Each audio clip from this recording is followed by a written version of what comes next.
At 6 minutes past 5, I heard my daughter speak my sign-off while I was looking at an anniversary schedule with my name missing from it. "Keep a light on for somebody coming home," Dana said into my microphone. It had closed my show for 18 years. My name was absent, but 3 of my recorded community pieces remained. If listeners no longer wanted me, why did anniversary morning still need my voice? When the on-air light went dark, I asked Dana exactly that. "The recordings belong in the archive," she said. "You used my words 30 seconds ago. It's a station sign-off now." Then she asked me to cover Saturday as a family favor. 7 promised weekend payments were unresolved. I said no, not without a name shift and the payment we agreed on. It was the first clean no I had given my daughter since her mother died. Dana looked past me at Malik Reed, the morning producer. "Then I'll prove the station can manage one morning without him." I left before she could turn my answer into another request. In my car, I heard her begin the community calendar. Bellwether Pantry had moved its Thursday pickup from 4 o'clock to 2 because the school gym needed the parking lot. Rosabelle had left the change in a message the night before, confirming those changes had been part of my routine for years, though nobody had ever put it on a schedule. Dana read the old time.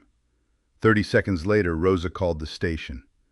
She was not angry, she simply corrected the hour and asked who would confirm the pantry information before the anniversary show. "I will," Dana said. My hand rested on the car door. One call from me could have spared her that small silence before she answered. I did not make it. That was when I understood the anniversary was not really about an empty chair. It was about who would answer the people behind all those names once I stopped doing it. WGRM was a small commercial station above a hardware warehouse in Bellwether, Ohio. The carpet held the smell of old coffee no matter how often Malik cleaned the pot. The booth door stuck in wet weather. From midnight until dawn, the building settled around you with little clicks in the pipes, and the transmitter fan kept one low note beneath every song and weather break. My wife, May, used to say the building sounded awake even when no one was speaking. She and I had helped Len Alvarez put the station together 40 years earlier, when it occupied 2 borrowed rooms and a closet full of warm equipment. Len eventually became station manager and a minority partner. May handled community programming. I learned the overnight board and became the voice people heard when snowplows started early, babies would not sleep, or a third-shift worker wanted another adult in the room. The work people noticed was the speaking. The work they depended on usually happened before it. On Thursday afternoons, Rosa would call with the pantry's next pickup schedule.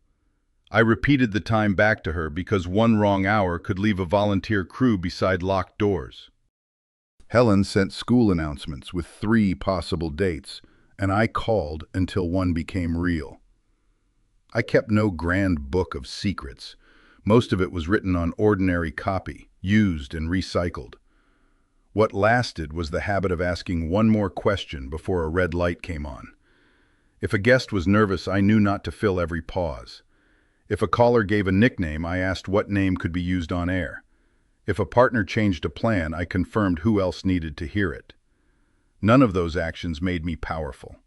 They made the next person less likely to be embarrassed. Dana had seen me do all of it. I think that familiarity made the labor vanish for her. The calls seemed to arrive because the station had a number. The trust seemed to belong to the building. Dana grew up under the console. By 9, she could tell when a microphone was open by the way adults sat. By 38, she was programming director. She was talented. That mattered. She could cut a promo until every second felt necessary. She understood online clips better than I ever would. During May's illness, Dana rebuilt the morning schedule while driving her mother to appointments.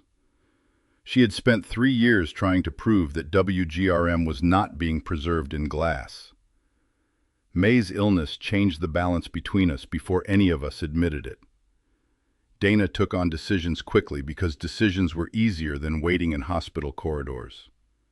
I covered small gaps because fixing a schedule was easier than asking whether my daughter was frightened. We got through those months by becoming useful to each other. After the funeral, usefulness became our safest language. Dana asked if I could stay late. I said yes. I heard strain in her voice and fixed a missing guest. She heard my silence and added another overnight feature for me to record. We rarely said that the house felt wrong without May. We kept the station smooth instead. That history did not excuse Dana. It did explain why she could experience my first no as abandonment, and why I could experience her anniversary plan as a second death. We had taken a family survival arrangement and allowed it to harden into a job nobody had named. I understood why she wanted the 40th anniversary to carry her name. I did not understand why mine had to disappear for hers to fit. That afternoon, the four of us sat in Len's office.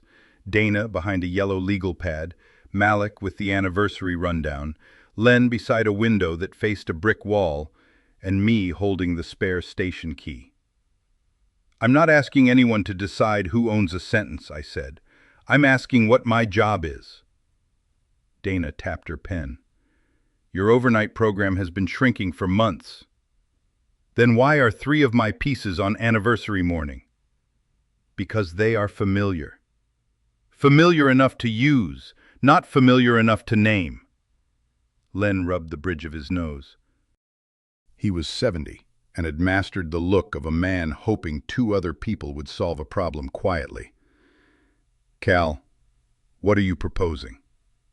I laid down one page. My final scheduled overnight shift would end Monday at 6, just before the anniversary program. Until then, I would perform the work already assigned to me. I would return the spare key that day. I would not prepare partner notes, pronunciation sheets, confirmations, or extra anniversary material. "You're giving us 7 days?" Dana asked. "I'm giving you the exact 7 days you put on the schedule. Because of a slogan?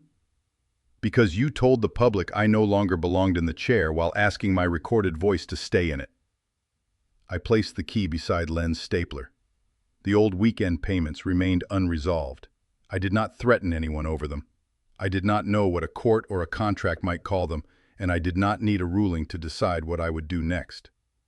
Dana had promised payment for 7 added shifts. It had not come. I would not volunteer for an 8th.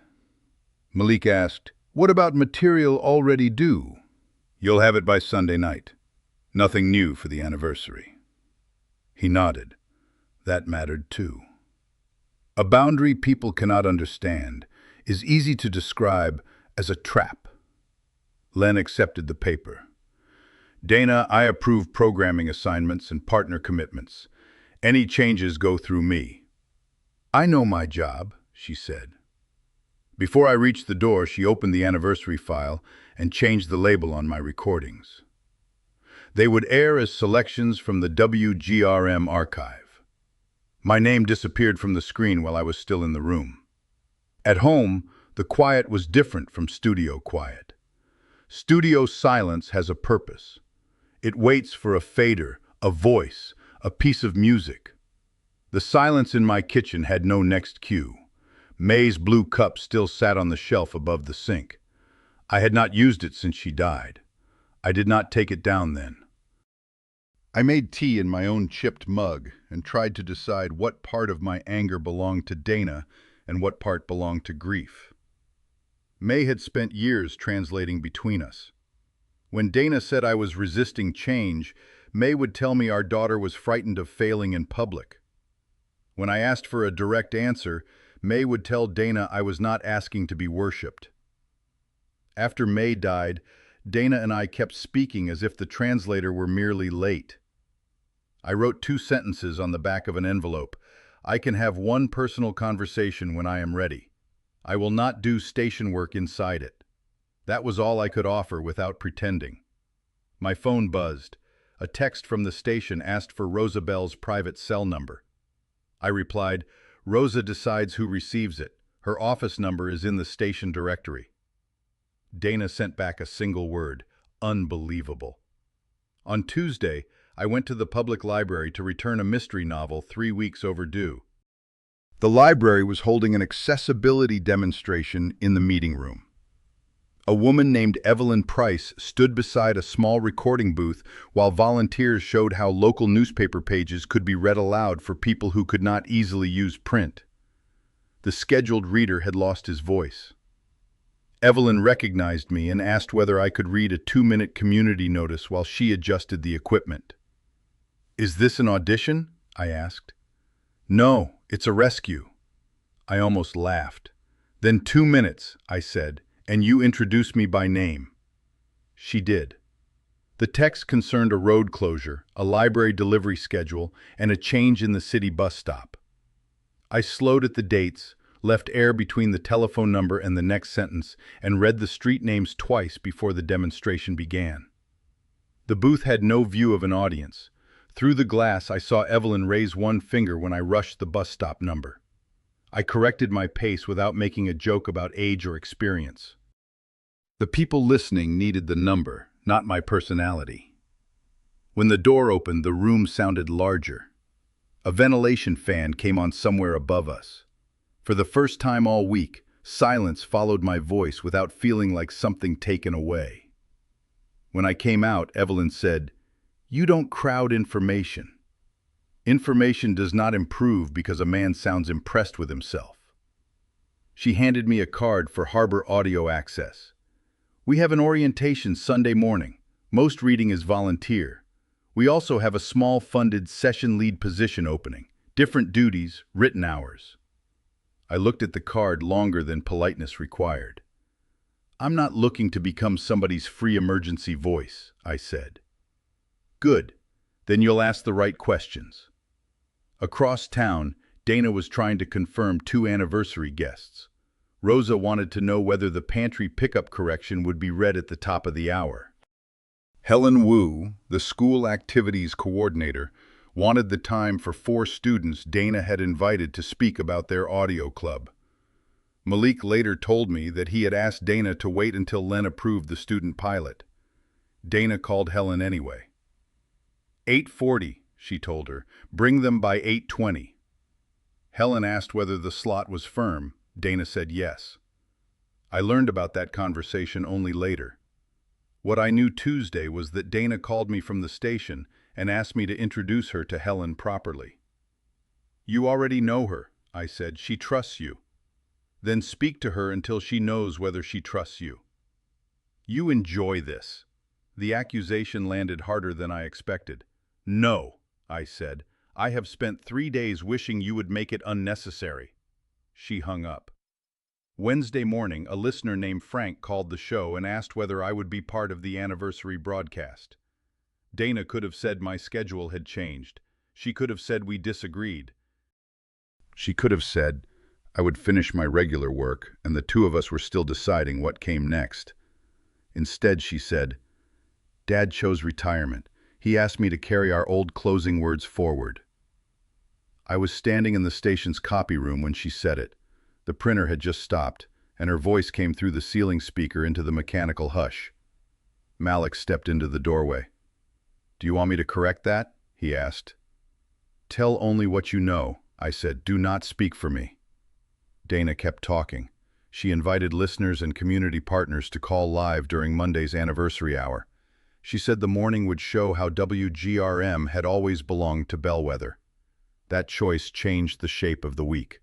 A recorded anniversary could be corrected, shortened, or started again. A live hour with open phones meant every promise had a clock attached to it. By Wednesday afternoon, people at the grocery store had heard I retired. One man shook my hand and said, "You deserved a better last show."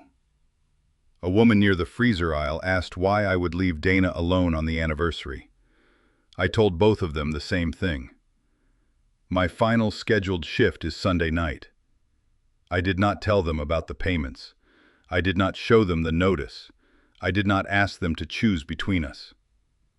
At home, Dana left a message asking for the pronunciation sheet I usually made before large programs. One partner's name looked different from the way she said it. Malik had flagged it. Dana could call the woman and ask. That was how I had learned it. I listened to the message twice. Then I replied, "The sheet does not exist. It would be new work." She wrote, "I don't need a lesson." I set the phone face down. There is a particular temptation in knowing how to prevent a mistake. It lets you imagine that helping and controlling are the same act. For years I had called Dana before she forgot a confirmation, filled dead space when a guest was late, and rewritten copy after midnight so nobody heard where her day had gone wrong. Some of that was fatherhood, some was work, some was fear. By then I could no longer tell which part she believed she was entitled to. I began noticing how often rescue had allowed both of us to avoid a harder conversation. 2 winters earlier, Dana booked a county official before confirming the time. I moved my own appointment and conducted the interview. The audience heard a competent hour. Dana and I never discussed the decision that caused it. The previous anniversary, a local singer canceled. I called 3 musicians and found a replacement before Dana arrived. She thanked the station team on air. I told myself I did not need my name mentioned because the show had worked. That was true once. Repeated often enough, it became a way of disappearing voluntarily. I was not blameless. I had trained Dana to expect a floor beneath every careless step. Then I resented her for walking as if the floor built itself. Stopping did not erase my part in the pattern. It only stopped adding to it.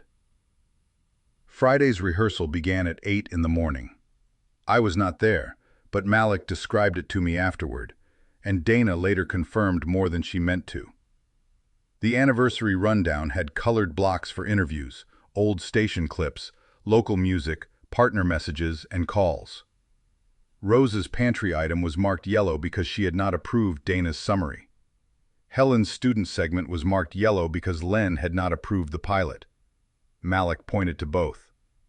"We need to label them pending or take them out," Len agreed. "No partner promise goes live without a named producer and my approval." Dana stared through the control room glass at the microphone. She could have removed 2 blocks. The show would still have been full.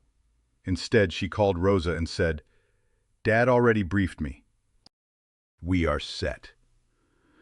Then she messaged Helen that the student slot was firm. When Malik protested, Dana added another live call segment. "People think I don't know this town," she said. "Let them hear it." Len asked her to take 10 minutes. She walked into the hallway, where framed photographs showed May at a flood relief broadcast, me beside an old turntable, and Dana at 12 holding a coil of cable twice her size. When she returned, Malik expected her to cut the uncertain segments. Instead, she changed the opening copy. She would call herself the 2nd generation of WGRM's community voice. That phrase showed what she believed she was protecting. She did not simply want a successful show. She wanted the hour to settle a question she carried about herself. Every correction felt like someone dragging her back under our names.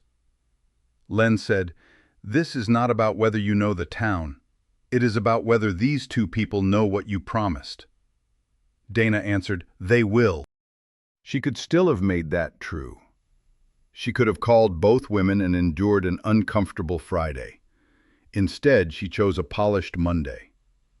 That evening, Malik called me. "I'm not asking for notes," he said. "Good. I'm asking whether Rosa confirmed anything with you." "Not for the anniversary." He let out a slow breath. "Put that in your own notes," I said. "Do not use me as a weapon." "I'm trying not to let her use me as a shield." That was a fair distinction. Saturday night, rain tapped the metal awning over my porch. Dana called at 11:17. I watched her name brighten the table until the room went dark again. She called a second time. On the 3rd call, I answered. "I need the contact packet," she said. There was no greeting. "There is no packet." "You have done one every anniversary." "I did not do one this year." "Then make it tonight." "No." The rain filled the line between us. "People will blame you when this goes badly," she said. "They may." Mom would never have left family exposed. May's name changed the pressure in my chest. Dana knew it would. She also sounded tired, and for one dangerous second I heard the child who used to sleep on 2 chairs while May and I finished a holiday broadcast. Your mother asked people before she used their work, I said. So this is punishment. No, this is the work not being done by the person you removed from it. I told her she still had time to call Rosa, call Helen, shorten the show, or tell listeners that plans had changed. You want me to admit I need you? I want you to stop making promises in my name. She ended the call. Malik sent a message 5 minutes later. She asked you? I replied yes. I said no. Then I turned off the little radio on my kitchen counter. The sudden room tone frightened me. For 40 years, an anniversary problem had always belonged partly to me. This one did not, and the difference felt less like freedom than like standing outside my own house while someone changed the locks. I slept badly. Sunday morning, I went to Harbor Audio Access. The program occupied 3 rooms behind the library's lower level. There were no glowing signs, only soft ceiling panels and clocks large enough to read through glass. Evelyn introduced me to 6 adults who read newspapers, grocery circulars, public notices, and local features. She explained the orientation in less time than it took me to decide whether to stay. Volunteer readers chose available sessions. The session lead checked pacing, pronunciation, and recording labels. A 6-hour weekly lead position had funding for 6 months. Nobody was offering it that morning. Anyone interested would complete 2 auditions. What happens to a recording after it airs? I asked. She showed me the use statement. Who cancels a session? She showed me the schedule policy. If a bulletin arrives after the paid block, it waits for the next assigned block unless someone separately volunteers. The answers were ordinary. That made them persuasive. I agreed to 2 auditions and nothing else. Evelyn put a short newspaper item in front of me. I reached for the headphones, then stopped. This is not the first audition? No, she said. This is you deciding whether you can listen to somebody else read. I sat beside an older volunteer named Peter as he worked through the item. He stumbled over a street name, corrected himself, and continued. My instinct was to touch the talk button. Evelyn saw my hand move. Leave him room, she said. I did. Peter found his pace without me. That lesson would matter later. Sunday night, I entered WGRM for my final shift using the main door because the spare key was already on Len's desk. The booth smelled of dust warmed by equipment. Malik had left clean headphones on the console. Dana stood outside the glass with her arms folded. You went to Harbor, she said. Bellwether was small. News did not need a microphone. I attended an orientation. Fast. The library invitation came Tuesday. So you planned this. I planned to finish tonight. At midnight, I opened the microphone and gave the temperature. At 1, I read a road closure. At 2:30, a nurse driving home requested a song I did not have, so I found another by the same singer and told her the truth.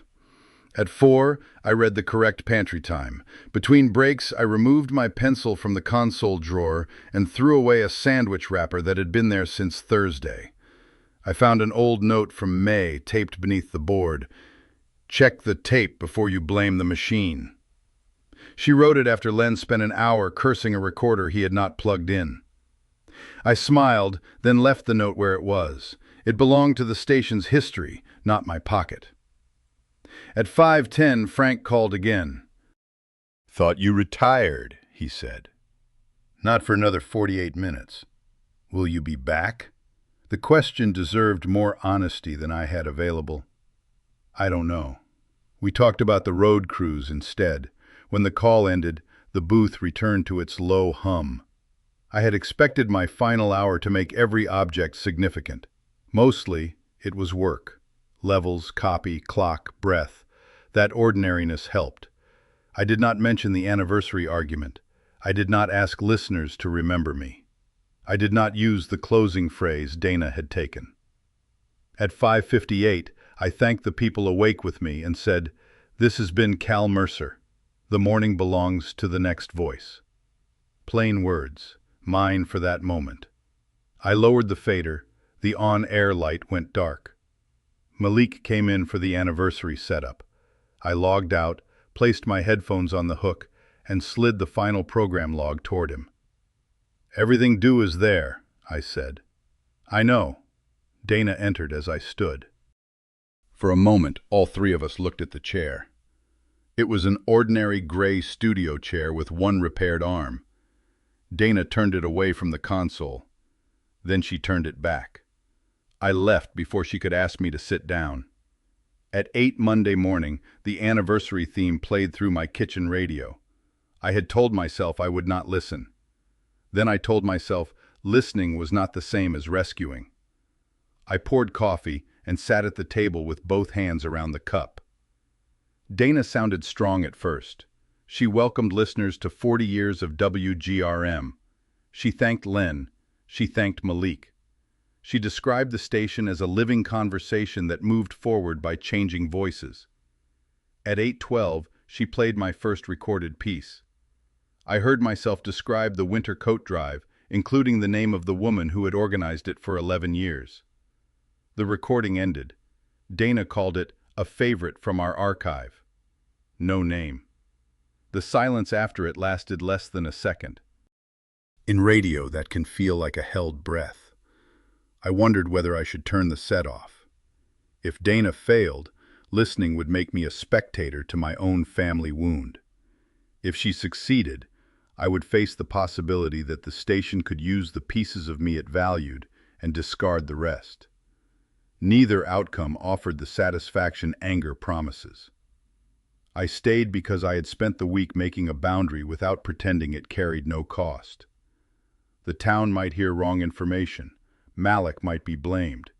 Dana might decide I had abandoned her forever. Refusing rescue did not free me from caring. It only meant care would no longer decide my actions for me. Malik moved them into the community hour. I knew because Dana's voice tightened at the edges. She said, "As many of you know, my father is happily retired. He trusted me to carry our old traditions, and I personally confirmed every community detail you'll hear this morning." That sentence closed every exit she still had. Malik must have shown her the yellow notes. She could have corrected herself. She could have dropped the pantry line and delayed the students. She could have said, "Two arrangements remained uncertain." Instead, she opened the phones. Rosabelle was first. "Good morning, Dana," she said. "Before our volunteers unload, can you confirm which pickup time you have on your anniversary notice?" Dana said 4 o'clock. Rosa paused. "It is 2. We corrected that Monday." "Right, 2, of course. And who is our station contact now? You said you had confirmed that." I could hear paper moving. "Dad did not pass along the final change," Dana said. "We are still organizing after his sudden retirement." There it was. 5 minutes earlier, she had said she personally confirmed every detail. All week she had said I chose retirement and entrusted the work to her. Now my absence was sudden, and the missing confirmation belonged to me. Rosa did not accuse her. She said, "I need one name by Wednesday. Please call my office after the program." That was all. Dana moved quickly to a station memory. Malik played an old clip of a parade. When it ended, Dana filled the silence with a bright laugh that arrived a fraction too early. At 8:38, Helen Wu called. She did not mention me. "Dana, I have 4 students in the lobby for the 8:40 segment. Should they come upstairs?" The clock on my kitchen wall clicked once. Dana said, "That segment was never finalized." Helen's answer stayed calm. "You told me Tuesday it was firm and asked us to arrive at 8:20. I said we were exploring it. I wrote the time down while we spoke." Malik's voice came through, lower than Dana's. "We can take a short break and arrange a recorded visit for another day." Dana could have accepted. Instead, she said, "My producer failed to update the schedule." The microphone remained open. Malik answered, "I marked the segment pending on Friday. Len asked us not to promise it."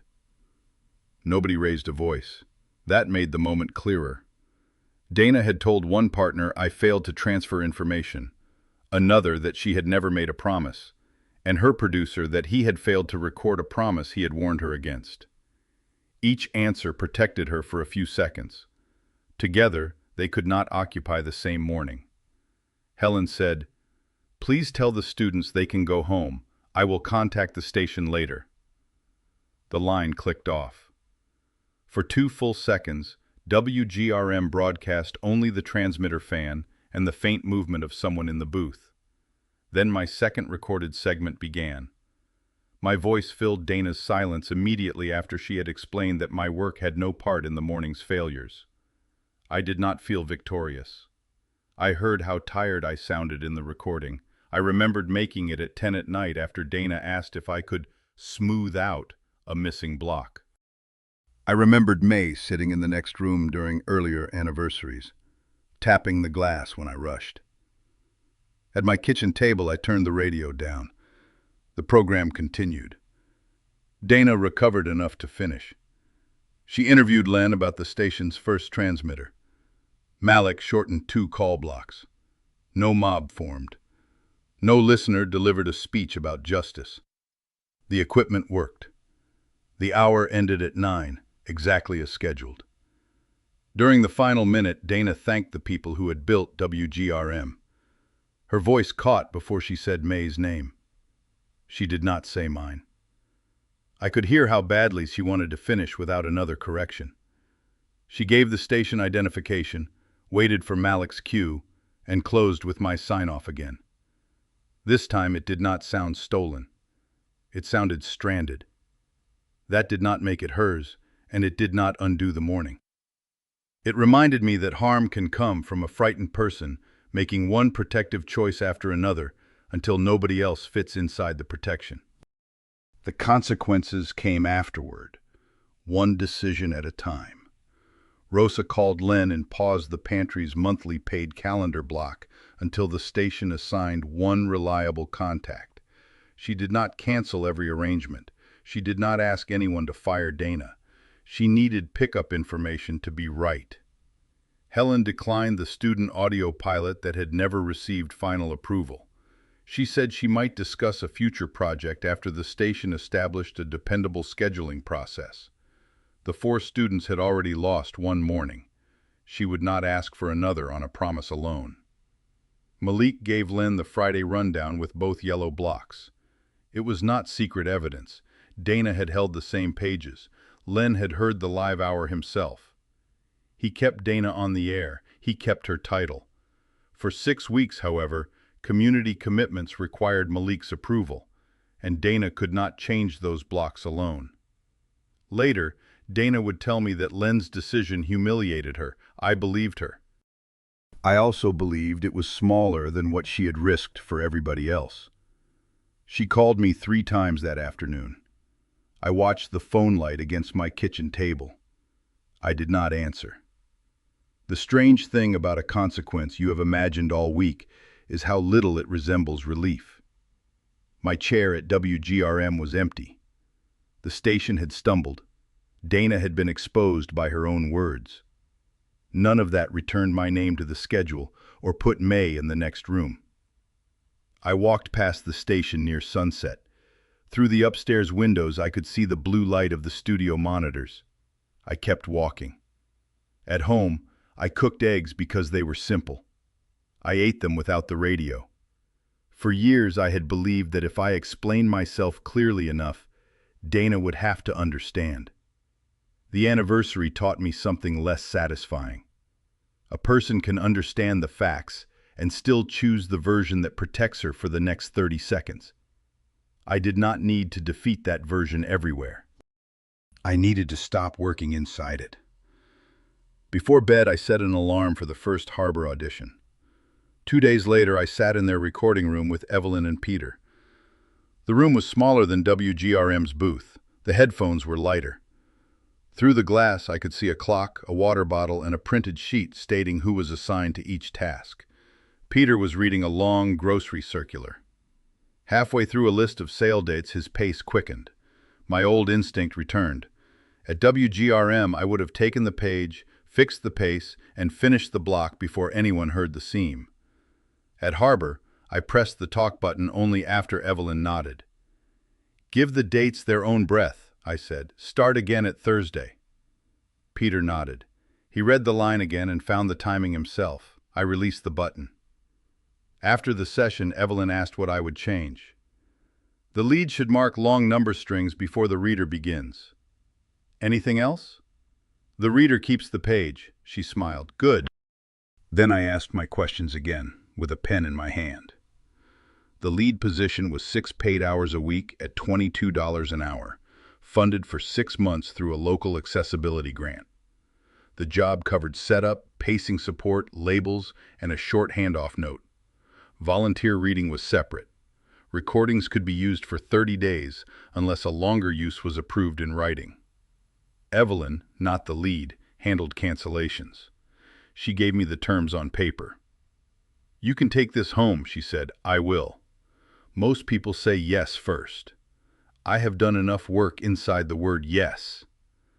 That sounded more polished than I intended. Evelyn did not turn it into a lesson. She simply told me the second audition was Friday. On Friday, I led the first half of a public notice session while she observed. A bulletin arrived 4 minutes before the end. The old Cal would have stayed. 4 minutes easily becomes 20 when people know you will absorb the difference. I looked at Evelyn. "Next funded block," she said. I logged the handoff and left on time. The following Monday, she offered me the position. I accepted after we added the start date and the person authorized to change my hours. My first paid week was not dramatic. That was its best quality. On Tuesday, Peter asked whether I missed live callers. "Some of them," I said. "Do you miss being known?" I adjusted the microphone stand because it was easier than answering. At WGRM, strangers knew my voice, but many knew a version of me that existed only between midnight and dawn. At Harbor, the readers knew whether I arrived on time, whether my notes helped, and whether I left them room to finish. The scale was smaller. The knowledge was more exact. "I miss being expected," I finally said. Peter nodded. "That can be expensive." He returned to his page before the sentence could become a motto. I checked microphones. I marked dates and difficult names. I coached Peter through a consumer notice, and another reader through a city council summary. At the end of each session, I logged my hours. When the 6 paid hours were complete, I went home. On Saturday, I volunteered to read the garden page. Nobody confused the two. My name appeared in the program log beside the work I had done. When a recording was scheduled for reuse, Evelyn asked. Once I said no because the information would be old. The answer did not damage our relationship.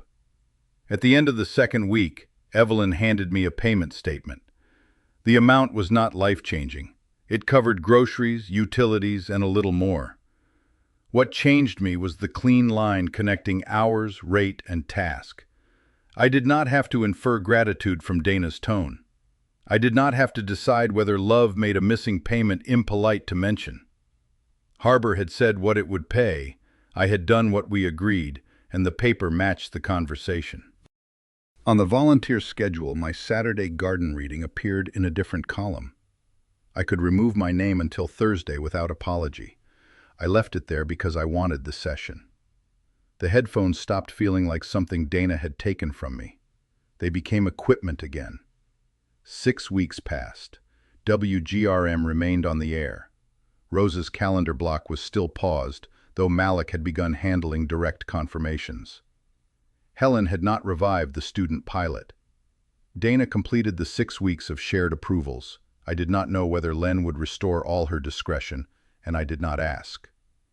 Dana's first messages after the anniversary were about the station. "We need the winter contact list. Can you explain Rosa to Len? Malik is making this impossible. I did not answer them.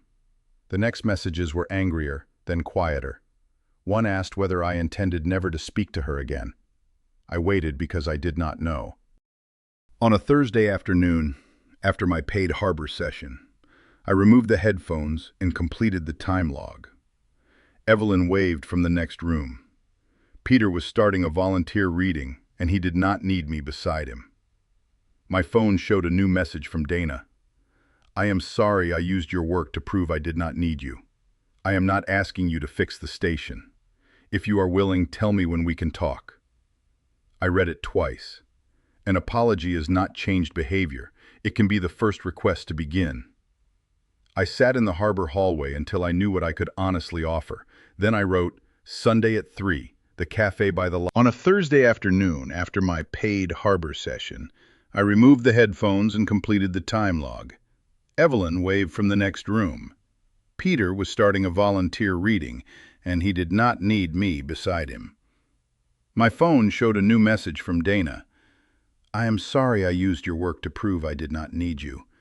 I am not asking you to fix the station. If you are willing, tell me when we can talk. I read it twice. An apology is not changed behavior. It can be the first request to begin. I sat in the harbor hallway until I knew what I could honestly offer. Then I wrote, Sunday at 3, the cafe by the library. This is a conversation between us, not station consulting. I did not add that I forgave her. I did not say I would return. I did not ask her to promise what 6 weeks could not yet prove. I sent the message after my work was finished. The small tone sounded once in the hallway.